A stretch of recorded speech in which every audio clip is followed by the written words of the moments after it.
안녕하세요. 예, 위주법사입니다. 오늘은 코딩 5일차 스페셜 클래스 2탄 개발자 직종하고 최근에 유행하는 직종 짚어드릴 건데요. 이 내용이 필요한 시기가 있죠. 첫 번째는 학원을 다니시는 분들이 처음에 학원을 가시게 되면은 상담을 받죠. 본인이 원하는 개발자 직군이 뭐냐, 직군. 그러면 이제 그때는 모르잖아요. 그래서 강사의 설득과 이제 추천으로 하나를 정해서 열심히 공부를 하고 그것과 관련된 수료증을 받아서 관련된 회사에 들어가죠. 근데 이제 개발자 생활을 하다 보니까 이 직군이 저랑은 안 맞는 거예요. 좋아하는 직군이 아니었어요. 그럼 이걸 다른 직군으로 옮길 수 있나? 개발자 직군 중에서 그때 이 내용을 바탕으로 생각을 하시면 좋을 것 같고요. 또 하나는 개발을 독학하시는 분들. 처음에 내가 어떤 프로그래머를 하기를 원하지? 어떤 개발자가 되길 원하지? 그런 고민을 할 때 이 강의가 굉장히 도움이 될 거예요. 일단 그럼 시작을 해볼게요. 우선 제가 그림판을 열어놨고요. 좀 그 박스를 그려놨어요. 일단 보시죠. 첫 번째 직구는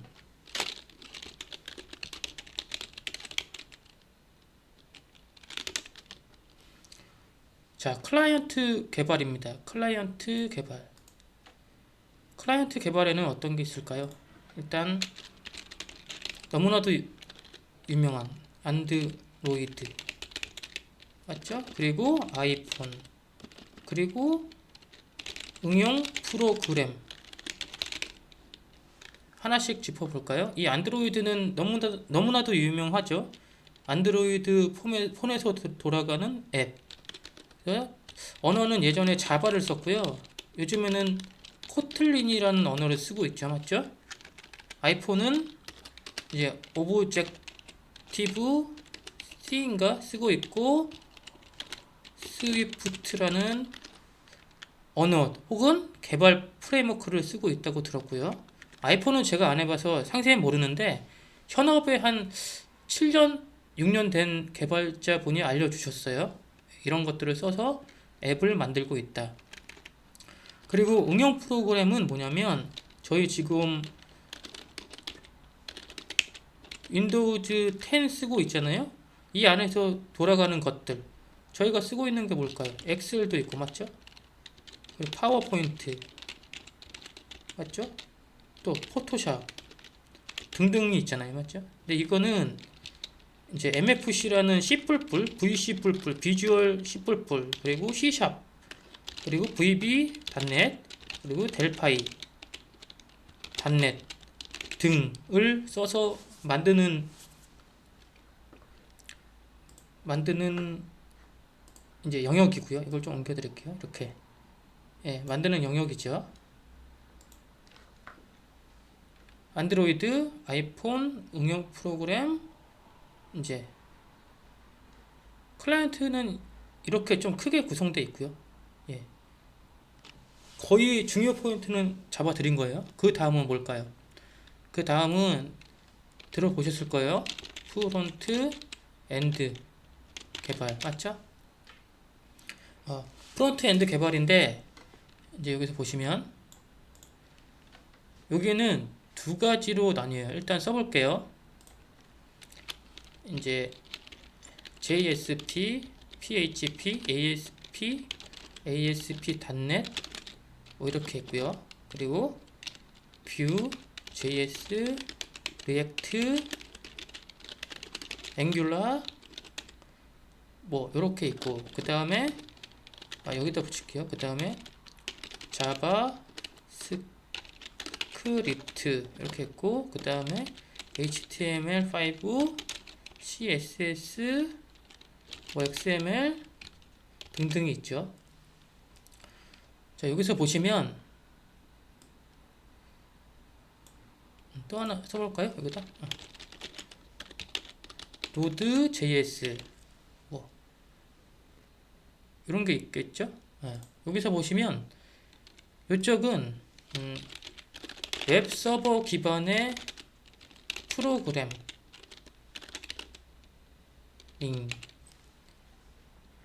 웹서버 기반의 프로그래밍을 할 때 필요한 언어나 뭐 프레임워크입니다.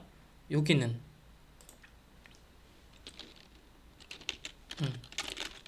웹 브라우저 기반의 프로그래밍 내지는 또는 웹서버 기반 프로그래밍 이렇게 얘는 좀 섞여 있죠. 얘네들은 이거는 우리나라만의 특성인데 퍼블리싱을 프로그래밍 할 수 있게 프로그래밍이라는 말이 맞나? 예. 할 수 있게 도와주는 애들이에요. 그러니까 뭐냐면 요즘 웹 있잖아요. 웹 브라우저에서 돌아가는 웹이 그 브라우저에서만 돌아갈 수 있게 하게 하는 기술이 있고요. 아니면 서버가 있습니다. 웹 서버. HTML 웹페이지를 그려주고 동적인 HTML을 만들어서 정적으로 브라우저 클라이언트한테 제공해주는. 근데 프론트엔드가 좀 이해하기가 제일 힘든 부분이에요. 왜냐면 웹 서버 기반 프로그래밍을 하게 되면 이제 바로 다음에 나오는 여기 바로 다음에 나오는 백엔드 쪽도 약간 걸치거든요. 걸쳐 있어요. 어떤 것 때문에? 자, 걸쳐 있는 부분을 한번 해볼까요? 일단 지우고요. 프론트는 이런 식으로 하고 다시 지우면 되죠. 뭐, 맞죠? 다시 지우죠. 지우고 박스를 알맞게 그려놓고 걸쳐 있어요. 어떤 것 때문에? 웹서버 기반 프레임워크나 언어들 때문에. 여기는 어떤 게 있냐면 이제 JSP, PHP, ASP, ASP.NET, Node.js 이렇게 이걸 사용해서 웹서버를 만들고 그리고 중요한 건 데이터베이스에 접근해서 데이터를 가져올 수 있다. 데이터베이스에 접근해서 데이터를 가져오는 것 자체가 원래는 예전에 백엔드 영역이었어요. 백엔드요. 그리고 타 시스템과 뭐 REST API라든가 OAuth 2.0 그 인증 프로토콜을 통해서 타 시스템한테 어떤 걸 물어보거나 인증을 받거나 하는 것도 웹서버가 할 수 있어요. 그것도 원래 백엔드 영역이었는데 이제 걸쳐진 거죠. 왜냐면 웹서버도 서버기 때문에 웹서버도. 근데 중요한 건 좀 서비스를 크게 하는 곳은 웹서버에 그렇게 많은 비중은 두지 않아요. 웹서버는 웹페이지에 관련된 애들만 관장하고 그것과 관련 있지 않은 것들은 다 백엔드로 돌립니다. 큰 곳은. 근데 작은 곳은 섞어서. 그러다 보니까 작은 곳에 좀 로컬적으로 그러니까 중소규모의 개발자분들은 웹서버하고 백엔드까지 좀 걸쳐서 좀 할 줄 아세요. 그렇다고 굉장히 뛰어나게 잘 하느냐? 모든 직종이 그렇듯이 상위 10% 분들은 잘 하시겠죠?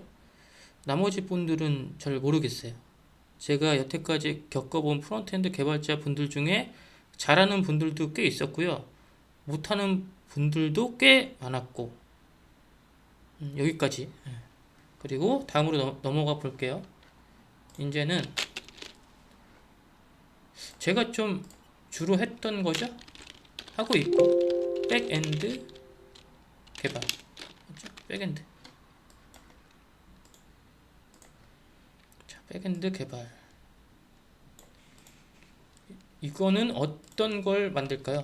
네, 비즈니스 서비스, REST API 서비스, 채팅 서비스, JSON RPC 서비스, 그리고 뭐 있을까요? 메시지 서비스 등을 만들죠.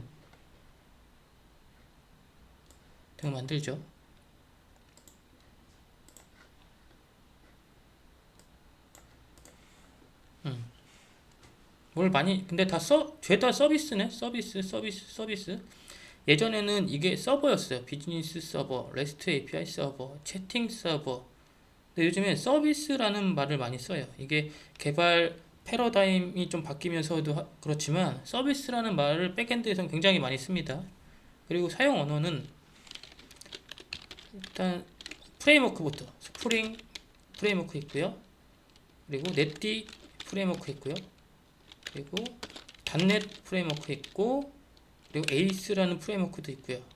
그리고 프레임워크라고 하니까 이제 노드.js도 가끔씩 씁니다. 그 다음 이제 언어는 자바 맞죠? C++, C#, 파이썬, 또 뭘 쓸까요? C, 뭐 루비도 있네. 루비 안 써봤지만 등등등. 그리고 이제 서드 파티라고 그러죠. 그런 것들은 어떤 걸 쓰냐면 데이터베이스 관련된 걸 굉장히 많이 쓰시죠. 데이터베이스 라이브러리 같은, 맞죠? 이런 것들 많이 쓰고 있죠. 이렇게 쓰고 있어요. 근데 백엔드 개발자분들도 여기 보시면 걸쳐 있잖아요. 웹서버를 필요하면 하세요. 좀 경력이 되신 분들이거나 공부를 열심히 하신 분들은 필요하시면 웹서버도 구축을 하고 프로그래밍을 하세요. 서로 보완 관계예요. 프론트엔드하고 백엔드는. 그렇게 될 수밖에 없는 게 뭐 네이버나 뭐 카카오 이런 쪽들은 회사가 굉장히 큽니다. 그럼 다 분류돼 있어요. 직종이. 근데 작은 곳은 그럴 여력이 없잖아요. 여력이 맞죠? 그러다 보니까 뭐 두세 명이 다 해야 돼요. 특히 뭐 10년 차 넘어갔다. 뭐 15년 차다. 다 할 줄 알아야 되고요. 못하면 공부해서라도 다 해내야 돼요. 그래서 개발자가 점점 경력이 쌓일수록 이해도는 좋아지는데 할 일은 많아져서 힘들다. 어쩔 수 없죠. 기업 입장에서도 돈이 한정돼 있고 돈 버는 건 적은데 인원을 계속 뽑을 수는 없잖아요. 그리고 인원을 뽑더라도 그 중에 10%만 일합니다. 10%, 10%. 그러니 못하는 사람 5명 뽑을 바에는 잘하는 사람 1명 뽑아서 연봉 좀 많이 주고 프로젝트가 잘 되길 원하는 거죠, 기업들이. 대기업 못 갈 거면 그런 분이 되려고 부단히 노력하셔야 돼요. 아셨죠? 개발 쪽도 힘듭니다. 경쟁 엄청 많아요. 그 다음은 뭐가 있을까요? 자, 이제부터는 감이 안 오죠? 그렇죠. 안쪽으로 점점 들어가고 있으니까. 데이터베이스 개발. 이분들은 뭐라 그러죠?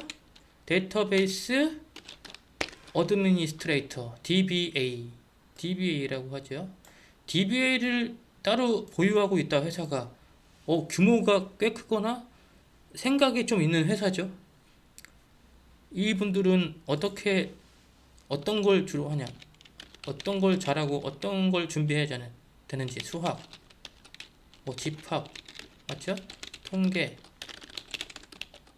방정식, 뭐 분포, 뭐 수열 등등의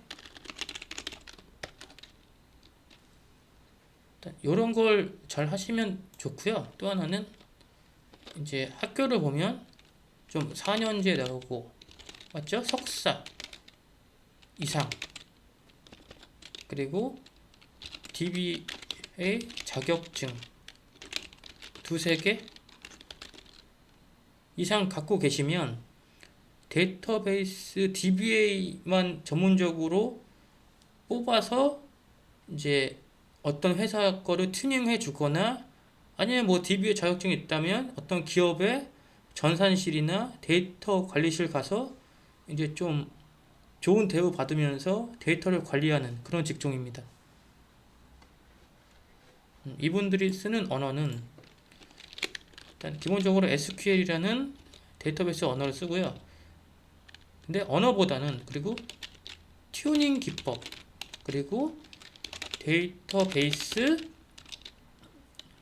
아키텍처 설계 기법 그리고 테이블 설계 기법 뭐 이런 거 기법들을 많이 공부를 하셨고 그리고 실제 회사에 들어가면 이런 것들 투성이죠. 맞죠? 그리고 다루는 데이터베이스 종류는 이제 유명한 것부터 오라클, MS SQL, 마이 SQL, 마리아, DB 또 점점점 이렇게 있죠. 메이저만 좀 잡은 거예요. 많이 쓰는 거. 근데 여기도 자 보세요.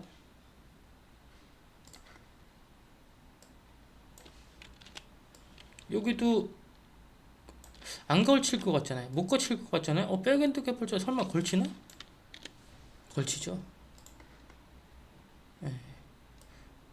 이게 참 안타까운 현실인데 근데 위기가 곧 기회고 불편함이 곧 돈이다. 뭐 이런 말이 있잖아요. 왜냐?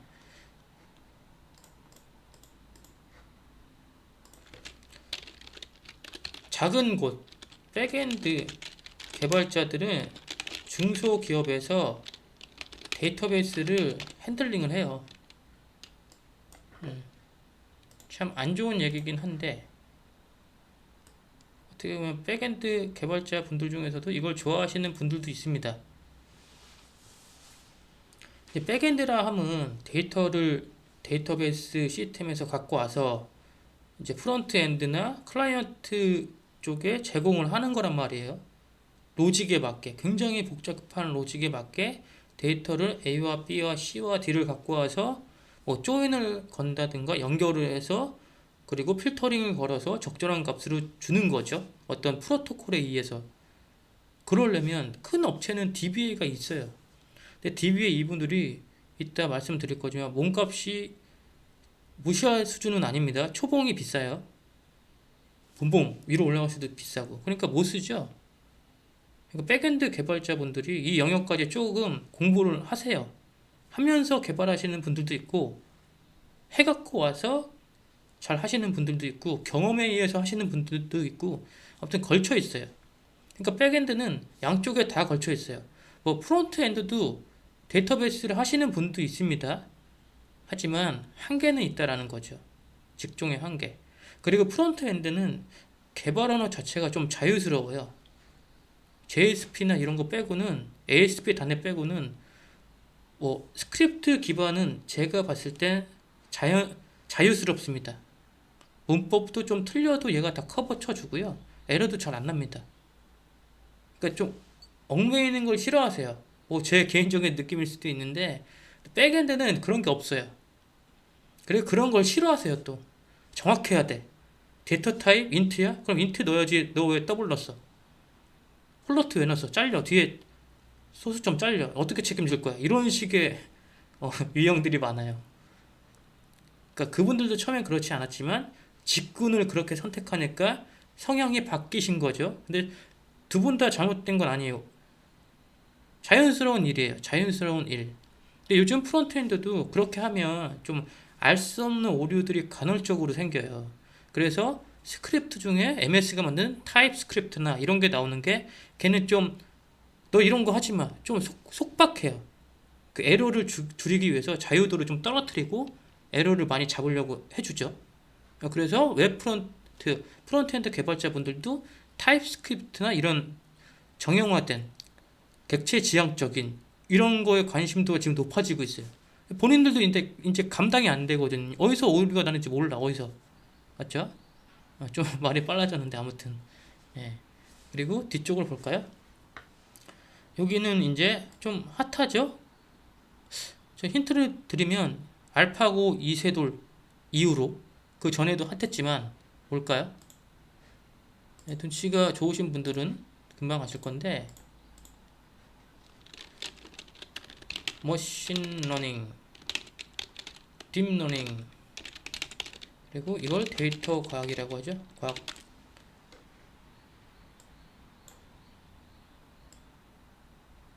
자, 법사님, 이렇게 왼쪽에서 오른쪽으로 갈수록 연봉이 세지나요? 아니요, 그건 아니에요. 잘하면 연봉 높아져요. 예. 뭐든지 그 분야의 10%, 근데 뭐 대기업 기준 말고요. 뭐 소기업도 그 중에 10%, 중소기업도 10%, 중견기업도 10%, 대기업 빼고. 대기업은 워낙 다 잘 주잖아요. 그러면 연봉 많이 받아요. 10% 안에만 들면 실력이. 제 멘토가 그러더라고요. 세상에 개발자는 많어. 열심히 해. 근데 열심히 잘하는 개발자는 없어.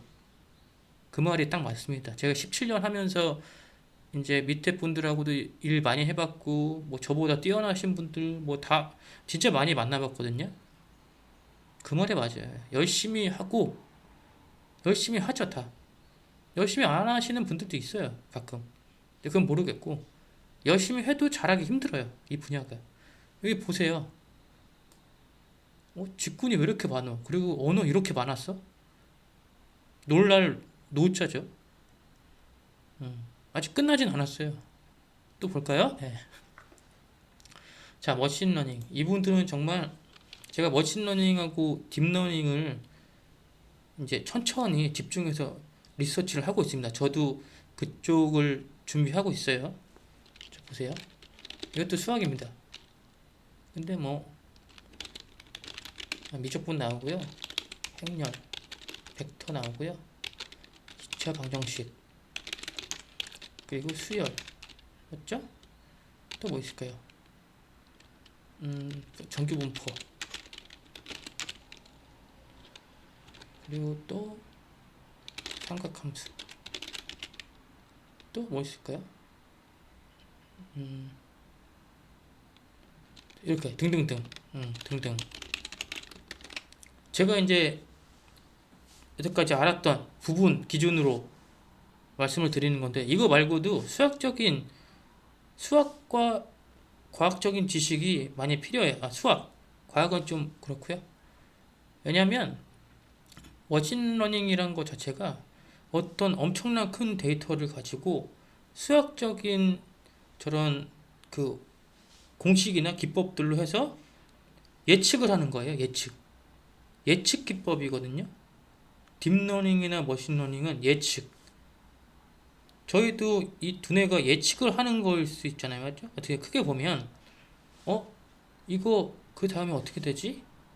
아, 이렇게 하면 되지. 이게 더 좋지. 저게 더 좋지. 근데 정답은 모르잖아요. 맞죠? 예측이에요. 그래서 수학적인 기법이 많이 들어가요.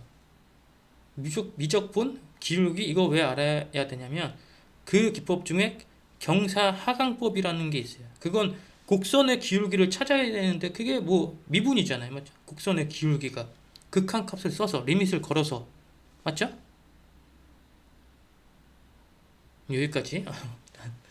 그렇고, 그럼 이분들은 어떤 언어를 쓰냐? 제일 많이 쓰는 게 파이썬이죠. 파이썬하고, 그리고 사이클론? 사이 사이클론인가? 사이클론인가?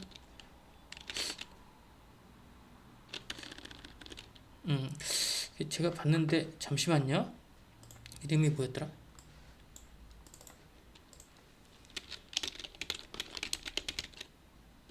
맞네요. 사이클론. 여기 어떻게 보면 프레임워크나 뭐 라이브러리 같은 거죠. 그리고 파이썬에 좀 따로 뺄게요. 럼파이 맞죠? 이렇게 있고요. 등등등. 저도 이제 알아보고 있어서 일단 제가 쓰는 정도만. 그러면 이건 이러면 끝인가요? 아니요. 머신러닝, 딥러닝, 데이터 과학 쪽은 제가 좀 잘 배우고 있는 단계라 그렇지 많을 거예요. 뭐 스파크도 있고 되게 많다고 하더라고요. R도 있고 통계 언어 R도 있고요. 그러니까 여기다 쓸까요? 나온 거 써야지. R도 있고 스파크도 있고 맞죠? 여기 약간 통계 잡는 쪽에 가까운 언어인데 이렇게 있고 맞죠? 이렇게 있습니다. 이렇게 있고요.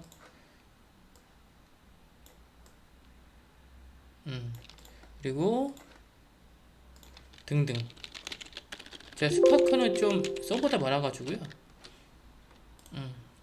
근데 이제 여기서 또 하나 나오는 게 아까 데이터가 많아야 된다고 했죠? 데이터가 많아야 돼요. 그래야 예측이 늘어납니다. 저희도 아는 게 많아야 잘 맞추잖아요. 맞죠? 시험도 잘 맞추고 문제도 잘 맞추고 비유할 것도 많으니까 예측도 잘하고 맞죠? 얘도 똑같아요. 그 뭐냐면 그 분야가 빅데이터 시스템 개발이 있죠.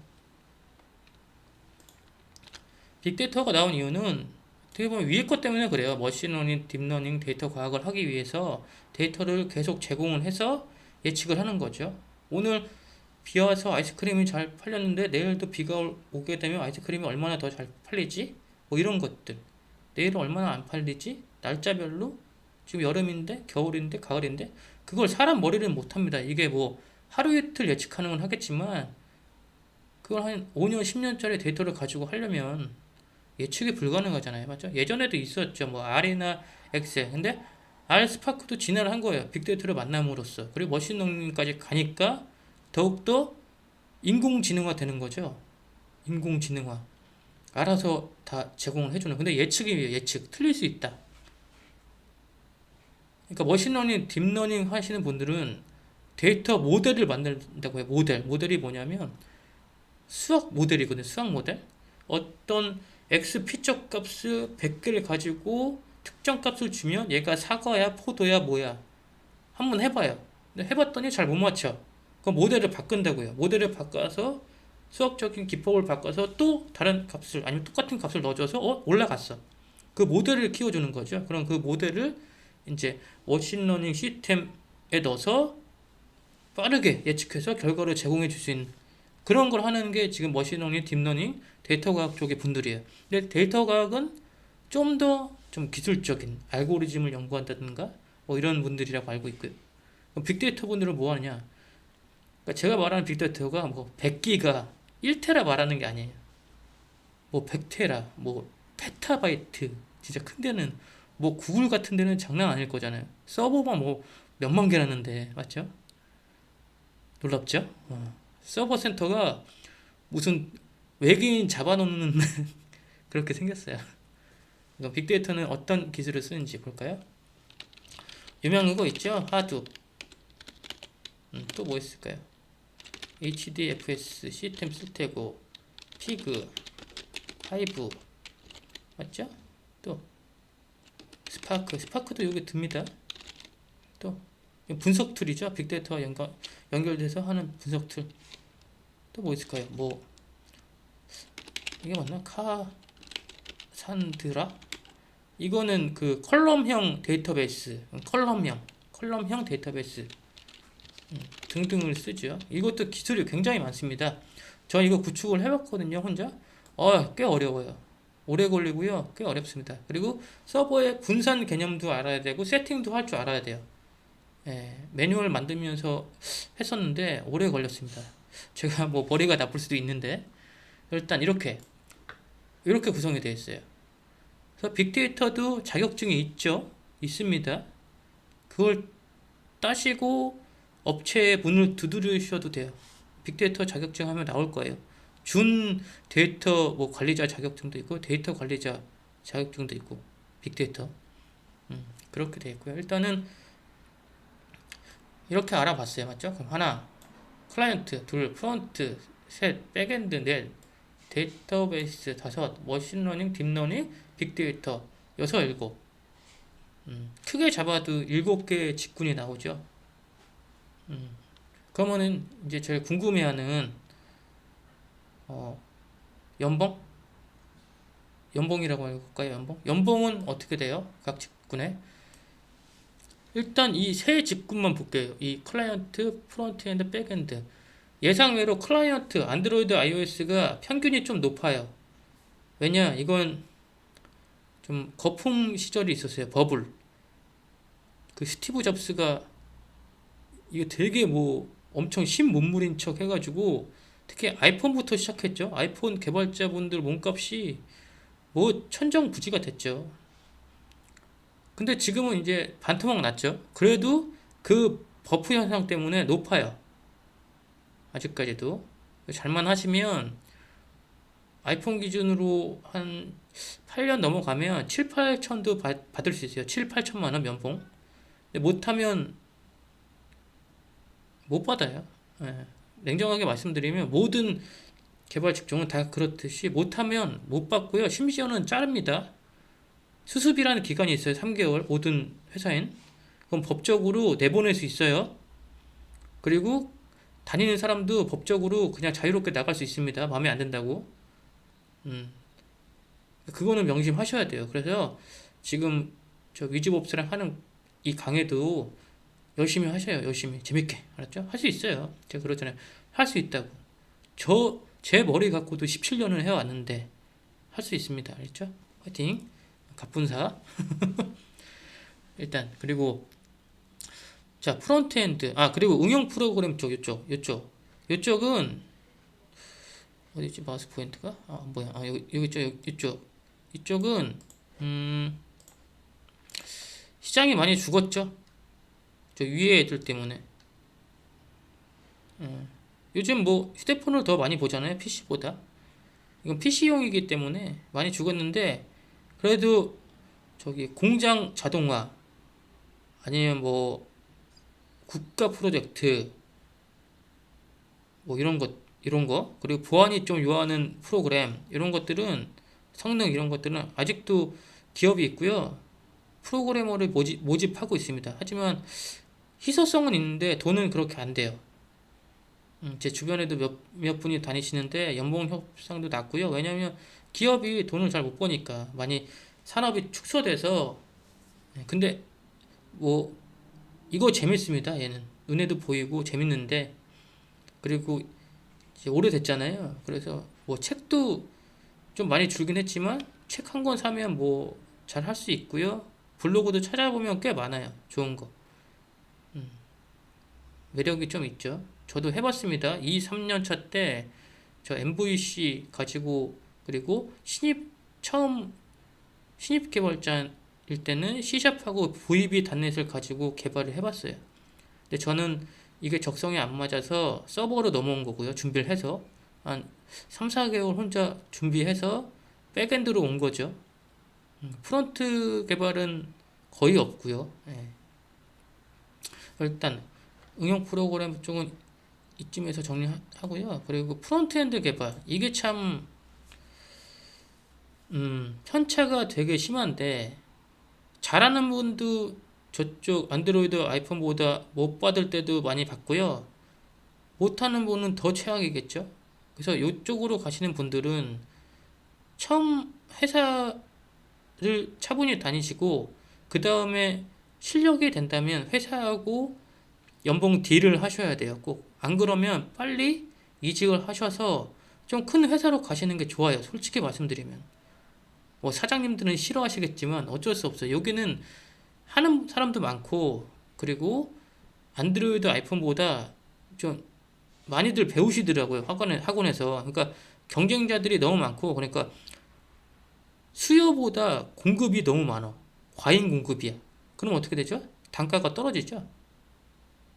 그래서 좀 빨리 준비를 하셔가지고 실력을 키우시고 커리어가 쌓이면 지인을 통해서라든가 아니면 면접을 통해서 좀 큰 데로 가세요. 연봉 관리 들어가셔야 됩니다. 안 그러면 큰일 나요. 그리고 밑에 있는 이 퍼블리싱 이분들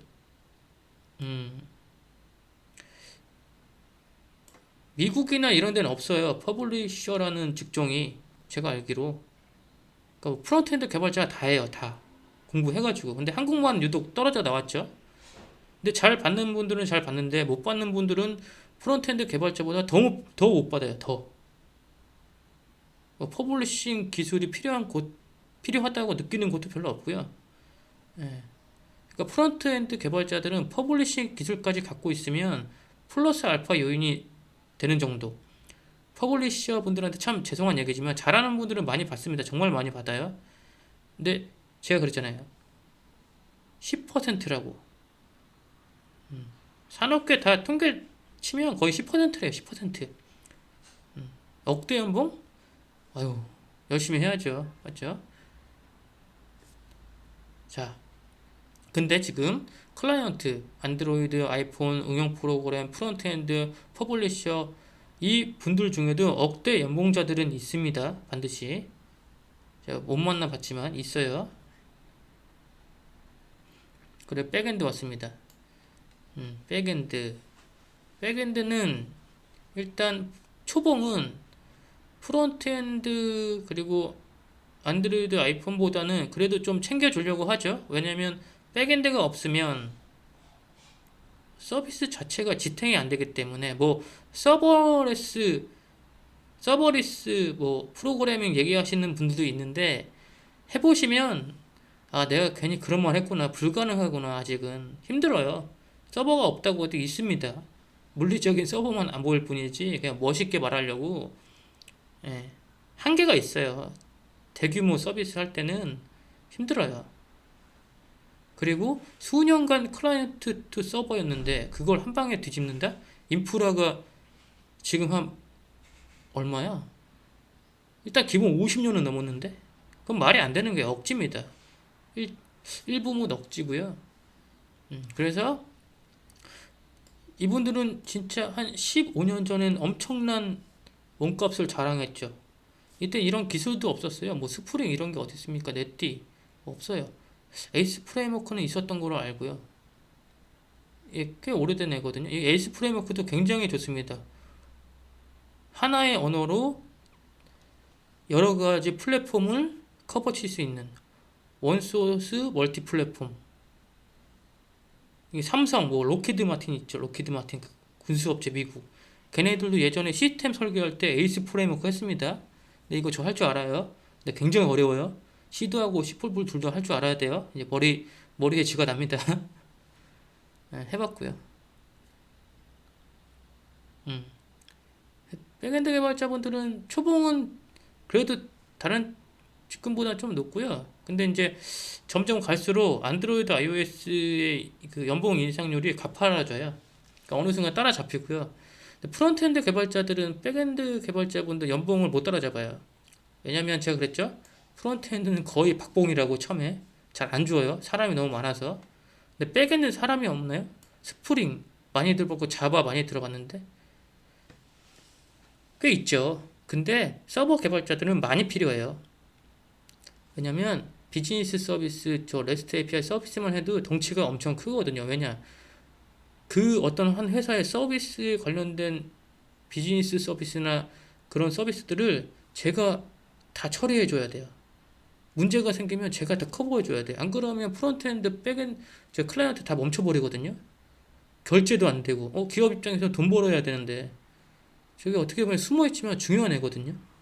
그 데이터베이스 관리도 해야 되고, 프론트엔드 개발도 좀 해줘야 되고, 그리고 백엔드 개발자 분들 중에 좀 특성이 팀장이나 뭐 부장이 되게 많아요. 백엔드 출신들이. 왜냐면, 보시면 딱 껴있잖아요. 데이터베이스, 프론트엔드, 심지어 클라이언트하고도 직접 붙거든요. 백엔드가. 그럴 때도 있어요. 속도를 위해서. 그 사람들하고 얘기를 하면서 개발을 해야 되잖아요. 기획자, 디자이너, 또 뭐 CTO, 대표이사님까지. 그러다 보니까 자연스럽게 백엔드 오래 하면 팀장 자질을 갖추는 분들이 굉장히 많아요. 그건 본인이 의도하든 안 하든. 그리고 회사도 그렇게 바래요. 장을 달면 연봉을 더 줄 수밖에 없어요. 좋다고요? 정말? 책임이 늘어나는데? 그리고 자기 일은 저녁에 해야 됩니다. 낮에는 보고받고 보고하고 애들 뭐 할지 준비하고 준비해주고 밤에 자기 일 할 수밖에 없어서 야근 처리를 많이 해요. 정말 많이 받는 걸까? 그때 좀 의구심이 들죠. 맞죠? 이제 데이터베이스 DBA 분들은 연봉이 일단 높습니다. 왜냐? 석사 이상 분들을 되게 많이 원해요. 석사는 아시죠? 기본적으로 2, 300을 더 줘요. 원래 관례적으로 그렇습니다. 그리고 이분들은 굉장히 좀 뭘 한 번 해주면 어떤 시스템 엉망인 걸 빠르게 해주면 돈을 엄청 받아가거든요. 회사에서. 그 많이 주겠죠. 그리고 어려운 거 하잖아요. 수학. 이게 그리고 데이터베이스가 어렵습니다. 어려워요. 나중에 아실 거예요. 아, 이거 어려운 거구나. 그래서 좀 많이 받고 초봉도 높고. 근데 지금 데이터베이스가 이제 제가 말하는 데이터베이스는 RDBMS라고 관계형 데이터베이스를 말한 거예요. 근데 지금은 관계형이 아니고 비관계형도 있고 컬럼형 데이터베이스도 있고 여러 가지가 생겨서 이분들도 이제 그거에 대한 대응을 하셔야겠죠. 살아남으려면 그런 고민이 있을 거고. 그리고 다음 머신러닝은 뭐 말씀드린 것처럼 뭐 부르는 게 값이죠. 요즘 맞죠? 2억 3억 뭐 억대 연봉자들은 여기서 다 탄생을 하죠. 왜냐하면 일반 사람들은 못해요. 수학 고등학교 때 공식 외워서 하는 분들 그래서 겨우 대학교 갔어요. 그런 분들도 이거 못해요. 제가 말하는 건 수학을 정말 사랑하시는 분들 그냥 언어인 거야. 자기한테는 국어보다 더 쉬워. 그 정도까진 아니겠지만 그 정도 되면 여기서는 머신러닝, 딥러닝이 되게 재밌죠. 탑 클래스 안에 듭니다. 정말 구글도 데리고 갈걸요? 진짜 장담합니다. 빅데이터 개발자분들은 아쉽게도 빅데이터만 하면은 좀 국어를 못하니까 살아남으려면 백엔드 개발자가 빅데이터까지 하면 최고입니다. 빅데이터만 해서는 글쎄요. 글쎄. 아. 근데 뭐 다른 직종보다는 그래도 저 기술들이 좀 최근은 아니지만 그래도 좀 덜 됐기 때문에 좀 더 받을 수 있나? 근데 머신러닝하고 빅데이터까지 하면 정말 좋은 거고요. 근데 백엔드 개발자가 빅데이터를 설립해서 한다. 그것도 좋죠. 좋습니다. 그래서 근데 뭐든 어디든 억대 연봉은 다 있습니다. 억대 연봉은 걱정하지 마시고요. 근데 이제 지금 40분이 다 돼가는데 좀 길면 안 되니까 제가 이걸 2부를 만들어서 이제 그럼 이 직종 간에 왔다 갔다 할 수 있는지 이동이 가능한지 그리고 나머지 직종 2부에서 짚어드릴게요. 그럼 1부는 스페셜 클래스 2탄 개발 직종 1부는 여기서 마치고요. 2부는 바로 찾아뵐게요. 예, 감사합니다.